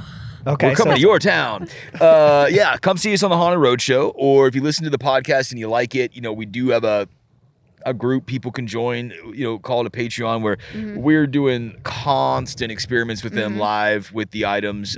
We investigate live together. Yeah, we talk about it on the podcast. Just, you can listen to the podcast, you can find our content. We do everything, so you can just see it. Yeah. Well, for anybody, if there's anybody that's local, we will be doing an event on March on March 28th. It's called Strange and Extraordinary Fest. So we will have a large portion of the collection there, and we will have some of our Franken equipment, as you put it. Yeah. Okay. I got another question about the museum. Yeah. You've had people, you know, experience these things, see your items. Are they able to touch items as well? I let them touch them. Most of them, Like, obviously, there's some things, like, we do have a, you know, pretty ancient human skull. Obviously, that's extremely centuries fragile. Old. I don't want people touching that. But most of the stuff, we let people interact with. Yeah, I mean, we have the mirror, which is a big one. And, you know, I will tell people, hey, you can touch it if you want, but don't. Yeah. literally don't come at me afterwards like Right. you son of a bitch. I feel like I'm gonna be the first guy in the history of the world to get sued for a ghost. Well, we do. We have waivers. Yeah, That's good. There you go. Which you don't really need because again, that would never hold up in court, right? Like, Right, "Nah, yeah. I went to his place and I got a ghost. It's course. laughed right out. Yeah. But dude, when I first saw this, it did put that in my mind. We've had people pass out in there around items. So this is my question: was have you had something happen to the people that are viewing these things? Yeah. Oh, Yeah. gosh, yeah. Big time. I mean, we have a great video. This lady was standing in front of the mirror doing a selfie because someone was like, take a selfie in front of the mirror. Yeah. And on your iPhone, you do the thing and your picture Live moves for photo. a while. And her fucking hair gets pulled out like that. Oh, And it shit. changed her life. She started coming back to the museum like on a weekly basis. Yeah. Which is wild. We had a producer team come out from LA one time. They were going to shoot a sizzle for us to maybe do a show. This was before all the paranormal show Fallout stuff. And I'll never forget this. So this producer lady, she comes in, she meets us, and she walks into the museum and she's taking a look at it. And she comes out and she goes, I think it's so cool how you've rigged it up to be scary and spooky. And for anyone listening, not only do I not do that, I don't even make it atmospheric to where it's scary. I think that's hokey. I'm not going to fucking do it. We use red lights. That's the extent of Yeah, it. not even close. Yeah, but she comes out and goes, what do you mean? She goes, well, I went in there and clearly you have a speaker because I was being whispered at in my ear. I say, no, lady, there's no speaker in here. Yeah, there's nothing in there. Nothing. And she was blown away. But like people, they have all experiences all the time. People come over to our fucking house. Cold spots, being touched, the mirror specifically, multiple people. It's made people actually sick. Like literally, the whole like, oh, ask permission before you take a picture or whatever. I mean, we don't usually say that, but there have been a handful of people where they did that and literally left and were puking profusely to the point where they came back and we walk in and there's somebody standing in front of the mirror apologizing to it. We had somebody pass out. Hold on. The pass out one was tough for me, and I looked. They at came back and looked at the mirror and apologized. Dude, we to walked the in there mirror. doing a ritual, and the thing like, I'm so sorry, blah blah blah. We had a guest book in the museum that people could sign too. It's full of experiences. Yeah, and people have experiences. I think it's this great video. This guy was looking at the mirror and he thought he was being attacked by dogs. Crazy stuff, man. So people have experiences in there. We had an experiment one time. It was our own Philip experiment, which is a completely different rabbit hole altogether. We basically took a bunch of human bones. We made a little doll out of it. We wanted to haunt an item. Yeah. This is what we do in our free time. So we wanted to haunt an item. So we built this little guy, called him Steve. We named him Steve, and we put him in the museum with a sign that for people that came in, we said, hey, if you have anything negative going on in your life or angry or whatever, project all that onto this little doll. Help us with this experiment. Hopefully you can leave that stuff here with us and then feel better when you leave here. Yeah. Well, people were doing it. About 6 months go by, and all of a sudden people are getting sick around it. They're seeing shadow figures around it. We've haunted this item through intent alone. I'm going to give you a funny story. That skeleton behind you, that sitting on the ambulance, his name is Steve. Nuh-uh. Steve. I named him Steve. That's amazing. And the other one is JoJo. Yeah. Steve and JoJo. Okay. All right. I got a few more questions. You're into horror movies, right? Yeah. Not so much, but you'll watch the paranormal ones? I've seen some. I'm just not like a big movie person. It's funny. Her first memory I've seen some, is a funeral. My first memory is a horror film. Yeah. My folks let me watch it when I was growing up. Yeah, so did mine. Yeah, big horror fan. Bad. Yeah. I had a lot of nightmares growing up. Well, you can tell you are. You walk up to your house, and I thought there was guests over, but it's a bunch of mannequins in Freddy Krueger outfits. I'm like, what is... It's amazing. Yeah, I appreciate that. Give me some of your favorite horror movies. Oh, fuck me. If you got name 3.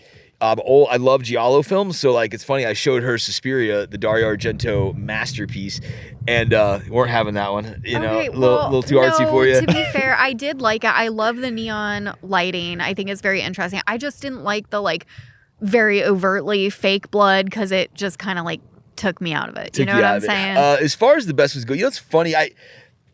That's a tough one. As far as modern ones go, I really loved The Witch. I loved that one a lot. I thought it was great. Really went to the folklore thing. The original Exorcist is still to this day one of those movies that, as a middle-aged man who deals with these experiences, it still scares. Who is named Damian? Me. Yeah, correct. Same name as the priest in that movie. But I have a theory that the scariest horror film ever is actually Jaws. Even if you watch that movie and it doesn't scare you, every time you go to the beach and you're afraid of sharks, it's because of that fucking movie. No, that movie scared the shit Which out means of me. it has to be the So did scariest the movie of all ride. time. I'm going Blair Witch. You know, Really? you Original know Blair Witch? You know that's mine. So yeah, but for me specifically, and again, okay, I am not a movie critic. I'm not like a huge movie person even, but Blair Witch, when it came out, because of the way that they marketed it and making it seem like this was real footage and all of that, like, yes, it scared the shit out of me because I thought it was real. I saw that opening weekend. We all thought it was real still. I remember leaving that theater just, you know. Yep. Which is wild. You watch it now knowing it's not real and you're like, you know. What the fuck is this? Yeah. Yeah. But also what it started, the whole found footage like genre. So it's a great film. What you think about the original Paranormal Activity? Yeah, man. You know, Fucking joke or crazy? No, I'm not big on those. And I'll tell you, for me, there's one scene that ruins the whole fucking movie for me, okay? And it's right there at the very end. You've got this movie, and they did a good job of making it kind of creepy, and it's cool, and it's an interesting way to do found footage, like the home security, whatever. But at the end, so they had all these like little pieces of phenomena happen that could be scary because the simplicity, I think, oftentimes is scarier. Then at the end, though, the person gets like ripped off the bed, like thrown across the thing. It looks so stupid and over the top. I'm like, fuck this. They just ruined the movie. They could have ended it a way better way. But also, to be fair, we have seen allegedly yes. real footage of that actually occurring. Yes, it was at Hill House. But it also it's a lady in the bed. Real footage? Yes. Real. Well, allegedly, it also does. It looks like it's some Hollywood, shit like from Paranormal Activity. This but lady's laying on the bed and she goes flying off. It happens. So what did we do the first time we went there? I told Nicole we're sleeping in that bed. Yeah. And we slept in that bed. I'm assuming neither one of y'all flew across the room. We did not. No. However, we use Rode Go mics while we're doing it. So we kept those on the whole night. These are very good top of the line recording equipment that doesn't just malfunction. Well, devices malfunction when you're doing this shit for whatever reason. So all that audio was just gone. Yeah. This isn't the first time I've heard this though. No. It's very common. It's normal phenomena. Yeah. All right, I got one other question about you guys' investigations. Yeah.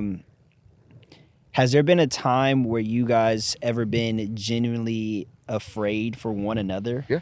Yes. Watseka. Yeah. Watseka, Illinois. That was hands down for me the scariest thing that I have ever experienced. Well, and it was my little minor possession. We'll call it that. We do have a whole episode about it on the Parapeculiar podcast if you really want to dive in. Go listen, hammer the subscribe button. If you want to know all the tea on that. But it was very scary. I felt like it was a big hold my beer moment for both of us because I'm and not to say that there aren't moments where you feel fear, right? Of course you will, but I'm generally going to feel less fearful of the unseen, right? Or things which I don't know, maybe also is stupid. But when something I can see is like physically affecting him and like I'm literally afraid for his physical well-being and being like, I don't know, do we need to go to the fucking hospital right now? But is that even gonna actually do anything? Because I don't know what this even is. It was actually terrifying. So we gotta listen to the podcast for that. No, I'll tell you. So give the spark notes. It started with that rock that I pulled out and showed you, because we had noticed. Hold on, that rock right there? Yeah. Yeah, well, so I'll tell you because we told the story about it goes back to Jeff. So we told the story about the NC that was masquerading as Jeff. We'll call it that, right? Okay. Well, then we were doing experiments with the rock, like we say. We were getting phenomena that had happened in this story from the 1800s. So we were getting something that was seemingly masquerading as that. So, long story short, we kept doing that and kept running with that. We'd get all these different entities that would come in. Whatever we were focused on, whatever attention we were giving it, it would manifest as that. It would present itself as that. So, long story short, synchronicities happened that led me to this book that I think everyone in the paranormal should read. It's a book called The Siren Call of Hungry Ghosts. And it's a story. There was this guy, he was a journalist who wanted to look into the phenomena of channeling. That is mediumship, that people are getting into trance and then they're apparently having voices come through and talk and everything else. Anyways, this is a journalist, an investigative journalist who was not into the paranormal really. He spent 5 years going to these channelers, and he was talking to what was presenting itself as his spirit guide. That term is something that's going to get thrown around a lot in the New Age movement, in the metaphysical world. Our spirit guides, blah, blah, blah. I've had someone tell me their spirit guide's a dolphin. Get the fuck out of here, right? Like, but anyways, he concluded at the end of this long thing that whatever these were that were coming through were intelligent enough to know certain things, but they also didn't know certain things, and they were always negative, and they were always getting us to do things that would be bad for our lives. He decided to call them out and said, hey, I know what you are. You are not what you claim to be, which again, going back to ancient biblical texts, say the same thing. And he said, you're not what you claim to be. Why are you lying? Why are you doing this? And it pissed these things off, and they bothered him for years. He ended up throwing himself off a cliff and committing suicide over it. So I remember reading that and having this realization, because clearly we saw through our experiences that these things would masquerade as whatever it was that we were giving attention to. So to me, that was evidence that, no, you're not talking to actual Jeff Dahmer, for God's sake. You know, like, it would be odd that he would even have a romantic relationship with a woman to begin with. The guy was Facts. not, come on, you know? Yeah. So I called it out. So you did what this guy did. Yes, I called it out. And we were about to go to this place, Watseka, Illinois. It's for the Watseka Wonder House. It's a house where the apparent first possession in America happened. That's documented? Oh, yeah. Okay. Very interesting story. And we went there, and I said, okay, you, whatever you are, I know that you're just not what you say you are, so I want you to do some of the phenomena that happened in this story, in this house back then. One of the fucking things that happened, the town would come over to see this girl who was, quote, possessed, and they would ask this being inside of her these things. One of those was, hey, could you jump in from body to body? I said, yep, and it apparently did it in the living room of some of this house. That's one of the reported stories. So I said, okay, do that same phenomenon. You asking for it. And it did. We were doing this, it's funny because I people that know me know that I don't go in like, okay, we got to get grounded. I don't do that. I sat through a grounding procedure with this group that we were with. By the time it was over, I don't know why, I felt my face was soaking wet and it was just tears streaming down my eyes. I don't do that. Anyone that knows me knows I'm not going to do that around people, especially. I would not look at people. They were asking to see my eyes. They wouldn't show my eyes. I don't remember half of it. Something lurched out of my body. We see a shadow figure. Something was fucking there, and it was giving me its hold my beer moment and Both showing me like, hey, motherfucker, I can get hyphy if you want me to. And it did. And that's when we went home, and the house was so negative, dude. So negative that we literally walked around the house throwing holy water around it. And it calmed it down for whatever reason. Mm-hmm. So you don't worry about that when you go to all these other places that may happen again? Well, sure. I mean, we're going tomorrow. It's not something I've talked about, but we are going back tomorrow to where this all might have started, actually. But we're going back to this place tomorrow that is very wild. And sure, it's been on my mind. Like, could it happen again? I think what it is just like anything. You live and you learn, and you certain situations, you make sure to keep yourself just more, I guess, grounded. Yeah. In a non-spiritual way, like mentally. All right. It's only a few more questions. Sure. But we've been talking about the paranormal, what it may be or not be for people watching this, because we still might have skeptics even after the way you explained it. And it makes a lot of sense to me. But what do you believe happens to us when we pass away? Yeah. I think we'll probably have different answers on this, but closely related.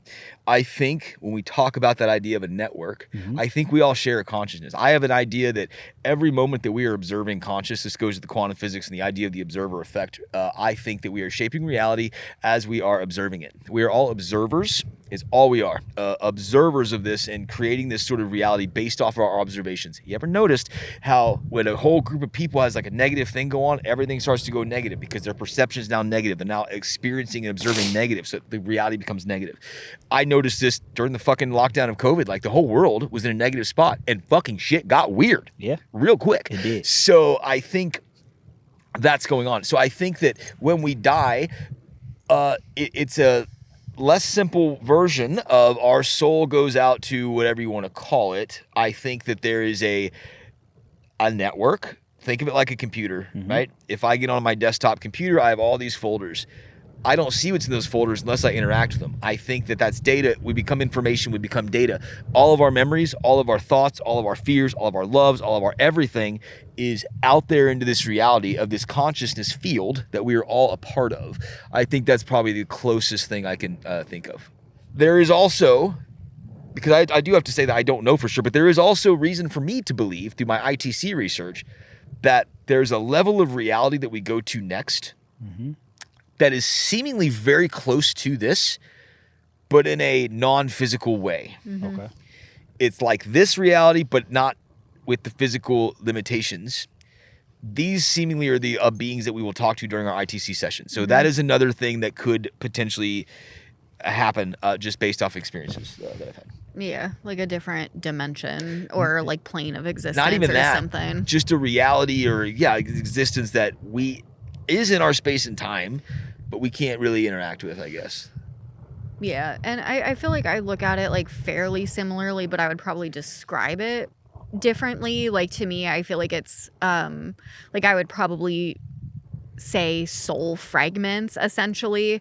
And I believe that, you know, when we come into this physical body, people might say our soul, right? Like, I don't believe that 100% of that is in our physical body. I think part of that is still remaining in, you know, the network, collective consciousness, heaven, whatever you want to describe it as, but it is somewhere different than this physical plane of existence. And so I do believe that that is also kind of tied to how we're able to like access this information and have other things, because I believe that a fragment of, you know, whatever our being is, our full being, I believe that part of it is still also there, and that kind of enables us to still have that connection. Like, we have a theory that I call haunting ants.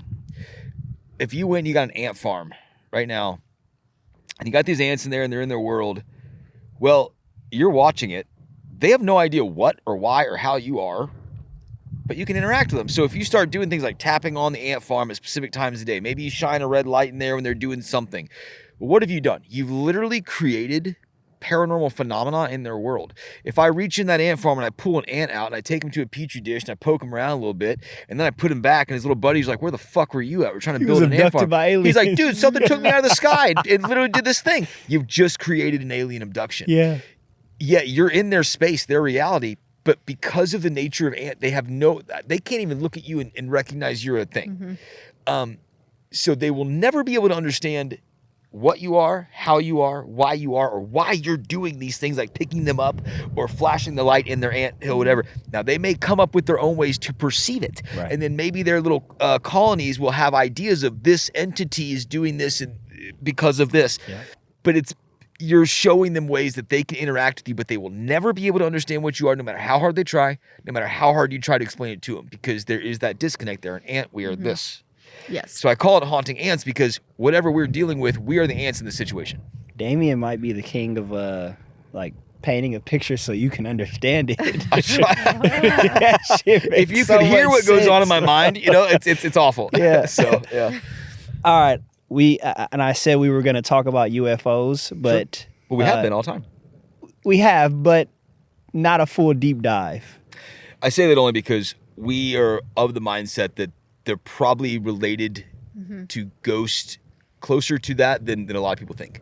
Perfect. Okay. Yeah. So with that being said, would you guys mind coming back and having another conversation about that? Always. Yeah. So maybe a part 2, guys? Yeah. Sure. Yeah, we're always down to talk. All right, perfect. Talk about some plasmoids. Yeah, that's where shit gets really interesting. I mean, look, there's a phenomenon that has been here since well before humans, since well before antiquity, and it's been doing this stuff that we call paranormal phenomena, that we call UFO phenomena, that we call cryptid phenomena, since the beginning of time. It has started religions, that has shaped our societies, but it's been here with us. I think the phenomena is similar. I think that ghosts have been here with us, but I think Bell Witch said it best. I've been here longer than you have. I'm something you can't really fully understand. I think the word ghost, I think the word aliens, I think all of that is lore, legend, and culture defining a phenomenon that we can't understand, but it's been with us forever. Yeah, I do think that the Bell Witch, like, if anybody goes down the rabbit hole on that and reads that story and the types of things that she was saying, I mean, granted, not all of them, because some of them were wildly racist and very offensive.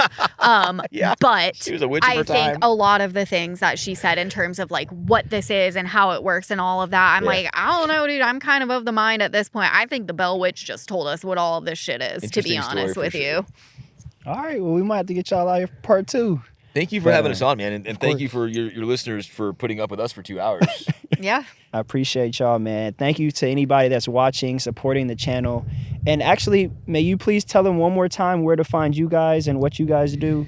Yep. Yeah, You can go to the so Spotify's and the you Apple can- Musics. So you can find us. We have 2 podcasts. We have Parapeculiar Podcast, which is also the Haunted Museum, Parapeculiar Podcast and Haunted Museum of Haunted Items. And then we have the Real Ghost of Podcast, our kind of umbrella for all things, all things weird that we do is ND Parahouse. But you can find us on all the social media platforms under those names as well. Primarily, it's going to be Instagram is usually where I'm posting things. But if you are wanting to get weird with us, do some of the live stream experiments that we do, be able to participate in these things, be able to, just talk about anything and all things weird. It's primarily in our Patreon, which is patreon.com/parapeculiar. And we will be in your town soon. So if you want to see something like this live, like we're always on the road, we're coming to your town. If you have questions for us, just slide into the DMs. We're happy to answer them for you. I couldn't have said it better, y'all. So I appreciate y'all watching. Please continue to like and subscribe to videos. Stay tuned. Stay horrible.